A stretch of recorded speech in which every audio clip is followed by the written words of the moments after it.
L'UNESCO soutient les efforts de la République démocratique du Congo pour rendre sa formation professionnelle adéquate, assurance de son représentant pays au ministre de la FPMA à l'issue de la première rencontre entre les deux personnalités. Leur dénominateur commun, accompagner la RDC, pays membre de l'UNESCO, à se doter d'une formation technique de qualité répondant aux besoins des populations et des développements, un défi que seule l'université ne peut relever.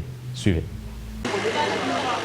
L'Afrique ne pourra jamais se développer rien qu'avec les universités.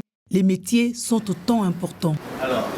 Observation de Jean-Pierre Ildoudou, représentant pays de l'UNESCO. Sa toute première rencontre avec John Tumba Panupankole, depuis sa prise de fonction au ministère de la formation professionnelle arts et métiers, était axée sur des projets conjoints susceptibles d'assurer des enseignements techniques de qualité via une formation professionnelle adéquate dans différentes provinces de la République démocratique du Congo, en faisant toujours référence à l'adéquation entre l'offre et la demande. Dans le secteur éducation, la formation professionnelle et technique est fondamentale pour nous. C'est essentiel. Parce qu'aujourd'hui, si on fait un constat, on se rend compte que les métiers, on n'a pas assez de gens formés dans les métiers. Donc pour nous, nous devons soutenir tous les États membres de l'UNESCO. C'est pourquoi au niveau de notre siège, nous avons un département chargé de la formation professionnelle et technique des arts et des métiers.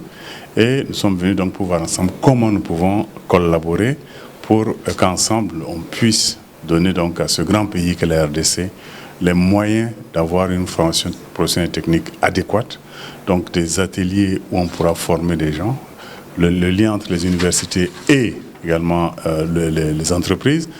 Il y a tellement d'éléments qu'il faudrait donc qu'on discute.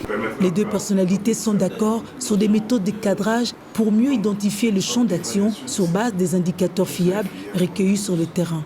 Nous avons prévu d'avoir des séances de travail pendant lesquelles nous allons donc discuter de toutes ces questions dont je vous ai parlé tantôt. Félix Tshisekedi, chef de l'État, mise sur le capital humain. John Tumba Panupankole, patron de la FPAM, travaille sans relâche pour assurer la matérialisation de cette vision, convaincu que la réinsertion sociale passera par la qualification de la main-d'œuvre, surtout locale, dans la perspective de la création d'une classe moyenne.